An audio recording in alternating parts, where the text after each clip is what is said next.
Sorry about that, guys. Just having a little bit of technical difficulty today getting started. So I want to go live today, and I didn't really tell anybody about it because I was thinking to myself since the weekend about hearing about Michael K. Williams passing. He was found in his apartment, and it seems like there's an apparent overdose on heroin. And if you guys don't know who Michael K. Williams is, let me share my screen real quick so you guys know who I'm talking about. Oh, give me a second here. All right. So you should be coming up on the screen pretty soon. And here we go.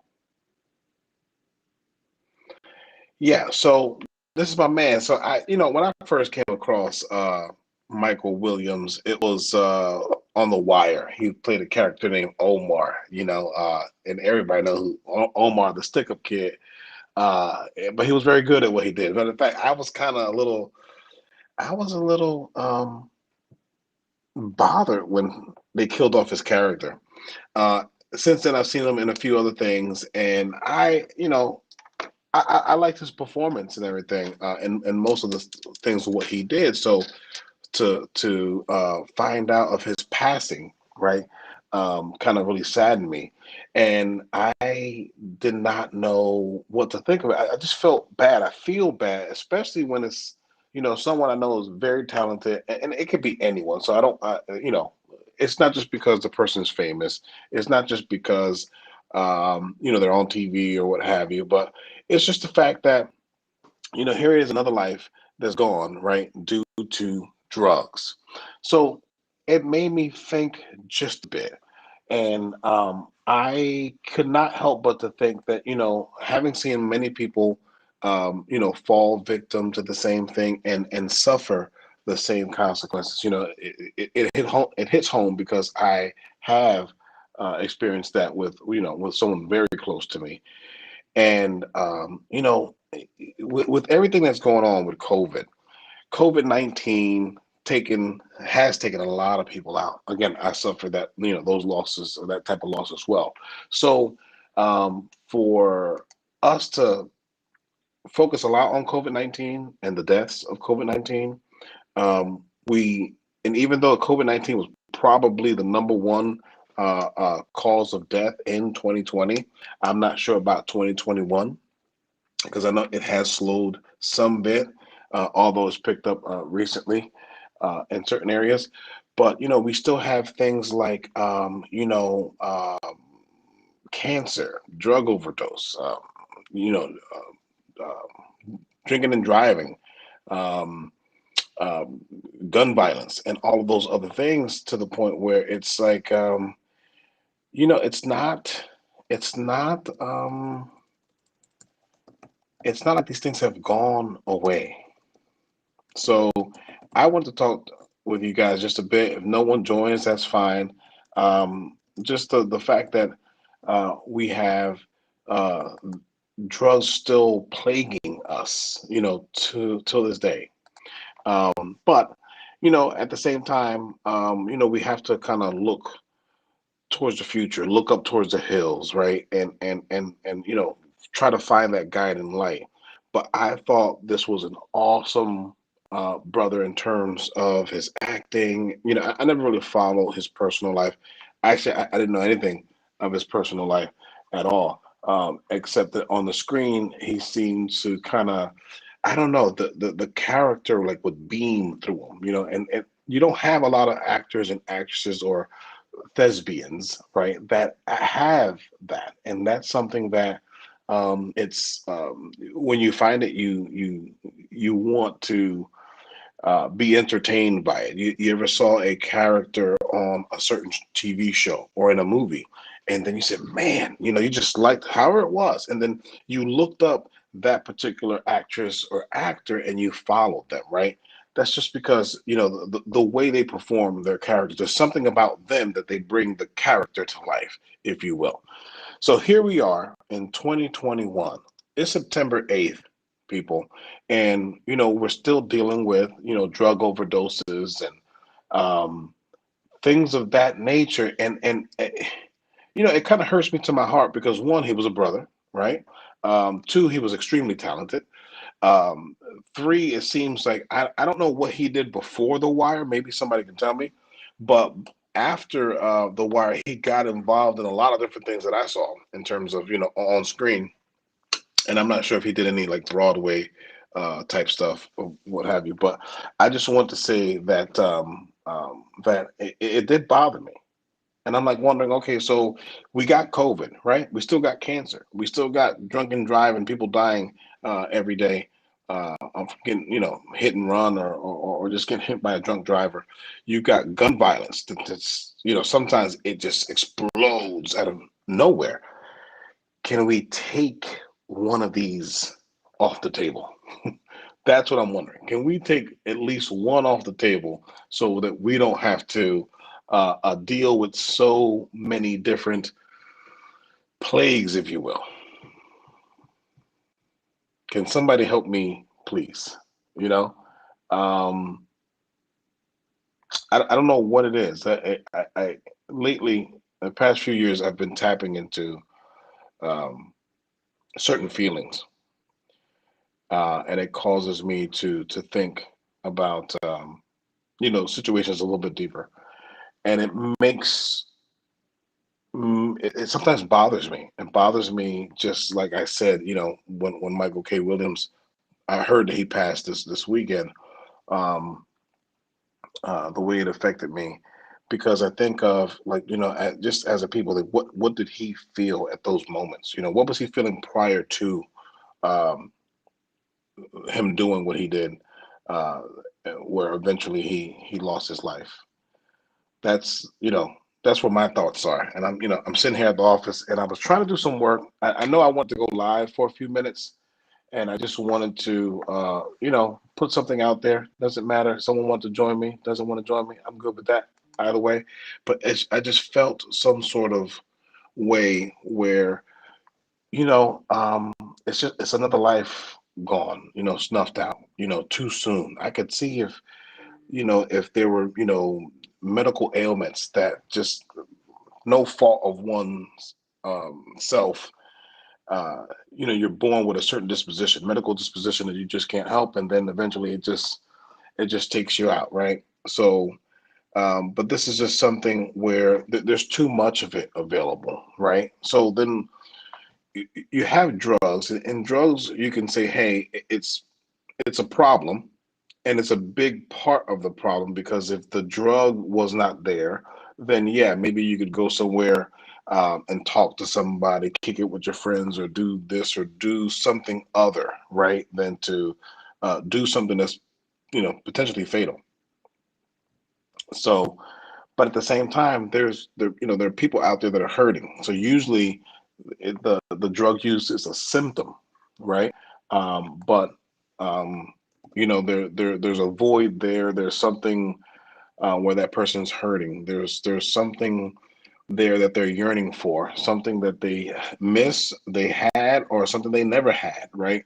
And it's something that's usually down to the core. We're not talking about, hey, I'm depressed because I don't have a Maserati, right? We're talking about issues that may be rooted to childhood, that has to do with mom, dad, uncle, cousin. They were there, they were different, they were not there. Um, it happens. There could be, I sit here and I watch Hoarders. When I watch Hoarders, and I stopped watching it, but recently I watched a couple episodes. I snuck a couple in after a few years. of putting it down. But there was one where the person was just far gone, and the type of house it was, and they had lost the house. It was a mansion, right? And the inspectors came by. The people that bought the mansion out of foreclosure, they were trying to work with her and leave her there for a period of time and help her. Um, Sell some of her valuables and clear the rest out, right? And not there wasn't much that was valuable, but you had the psychologist or psychiatrist there, and everyone is trying to console her. She had three brothers there. She had friends and family from the church, and there was some sort of event, and I think it was the death of her husband that kind of threw a lot of things off that began the tailspin for this lady, right? So when you watch Hoarders and you watch something like that, I just want you to know that you are watching the result of someone who has become undone. And they might not be completely undone, but they're probably 60, 65, 75% there, right? Um, and it's hard. It's a lot of folks deal with things differently, and coming from where I came from, there's situations that are easier for me to deal with than maybe other folks. But life is life; it's going to come at you no matter what. I haven't seen anybody who can sidestep what life throws at you. That I just yeah. I mean, if someone knows how to do that, please call me up right away. Message me something because I would like to know. Um, but at the same time, right, we have to leverage what we have. We have to leverage, um, medicine, science, friendship. Um, and what I mean by friendship, that includes any type of support system, family, right? Because of the fact that I don't think one person can do it alone on this earth. So everyone, anyone who has their wits about them, anyone who is not, their life is not offset by any of these underlying factors, childhood issues or this, that, or the other, or a significant death that kind of threw them off. Let's just say everything's just great in their life and they have a great support system. Even someone like that, right, is going to have um, a difficult time in certain areas navigating through life. That's why I think mentors are great. That's why I think big brothers, big sisters, um, uh, uh, a very involved father, a very involved mother, and other friends is very useful because you get to navigate through areas in life, especially when things come at you, right? When there are adverse things hitting you, circumstances, and when we're younger, we don't know how to navigate through these things. But if we have a support system, if we have uh, uh, uh, mentors, if we have folks that help show us the way right when we need be. So when I became a young business owner, I someone who was an older business owner who had done business for about 20 years uh, took a liking to me and took me under his wing, and there was a lot that I learned, and I soaked it all up because I knew there was something in me that understood I can't navigate through all of this on my own, right? So, are you still going to go through, difficult times? Absolutely, but at the same time, you can also avert certain things, right? It's almost like having that Waze app, right? So I got the Waze app, and living in Houston, I use the Waze app almost everywhere I go. If it's more than 20 minutes away, I'm going to use the Waze app because there's a lot of traffic in Houston. But it will say, hey, you know what? There's danger on the road. There's a big pothole on the road. There's a car stopped, So a mentor who's been there, who's done that, someone who's willing to hold your hand through something, knowing they've been through it time and time again, that is invaluable, right? And that includes having friends to talk to about different things. Think of when you join a new job, right? Very rarely, very seldomly do they let you. um, just start on your own, right? Just take off on your own. That's it. No briefing, no instruction, no going over the employee handbook, the rules, and things of that nature. No, absolutely. There always is some sort of orientation, and then after the orientation, right, there's still that window of time where they allow you to get acclimated to your job, and a lot of times they assign you someone, and if that person is not right there showing you what's what, that person is close by, so that when you do need something, they are there to help you get you through it, right? Life is the same way. As a matter of fact, I think life it's more crucial, right? Because I take phone calls from folks that you would think that if I've been through certain things, if I sacrificed certain things, and I got to a certain level, that you would think, hey, I might not have time for this person, that person. But the thing is, I don't believe in that. I believe in just making some time for someone, because you never know what they're going through. Or if someone comes to mind, I'm big on that now. Too many things have happened to me recently where I was thinking about someone, and then next, 3 days later, I find out that they passed away. So if I think about somebody now, that I pick up the phone, I don't care what I'm doing. And even if it's just 5 minutes, hey, listen, I haven't spoke to you in about 6, 7 months. I haven't spoke to you in a year. Hey, I'm just giving you a shout out.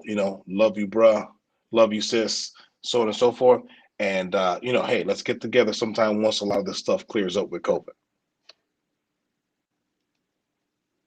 I'm big on that. So I had a challenge a couple weeks ago where I wanted a lot of you guys to call someone that you haven't spoken to in at least 6 months or greater. And I got this thing now. Something hit me this morning, and again, I don't, to you guys, you might hear it and say, hey, this guy's crazy, But I was thinking to myself, hey, why don't I, over the next 10 days, write 10 letters to folks that probably are not expecting a letter from me? Handwritten letter. It doesn't have to be long, And just the same thing, right? But a handwritten letter, just a personal touch, right? You never know who needs it. I heard a story of, and I'm gonna get off this in a few because I've already been on for 17 minutes. Um, there was someone that was in divinity school, and they were typing up. I'm not sure if it was their dissertation or whatever. And back then, you only had word processors. And something happened where it blanked out, and the entire dissertation was gone. So they were in the dorm. They ran downstairs to one of their buddies' rooms, and because that person had a word processor, and he banged on his door, bang, bang, bang, and I figured what his name was. Let's just say his name was Ronald. Hey, Ronald, open up. No answer. And then he, bang on her again, bang, bang, bang. Hey, Ronald, open up. And there was no answer, right? And to fast forward a little bit, what was going on was Ronald was going through a great challenge in his life, to the point where he was battling with depression, and he wanted to take his own life. And he was in the room that night, right? And he had prayed to the Lord, says, "Hey, you know what? If someone, if this is not meant to be, because I can't take it anymore, I'm gonna end my life right here, right?" He said, "If Lord, if you want me to live, show me a sign, send me a sign." And that's when this young fellow began banging at the door, calling Ronald, right? So I don't want to, have it in your mind where it's always to that extreme, right? But then again, at the same time, you never know. Or you never know where your phone call may just uplift someone. And then whatever rut they were in, right?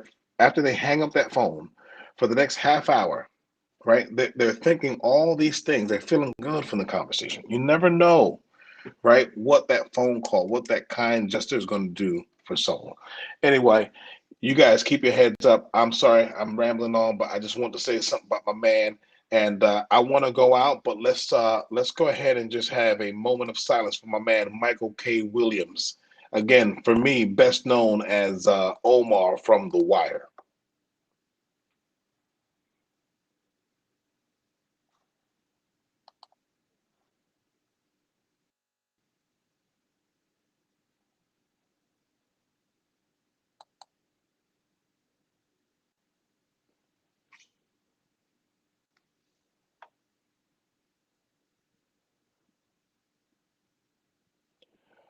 Rest in peace, guys. Thanks for listening.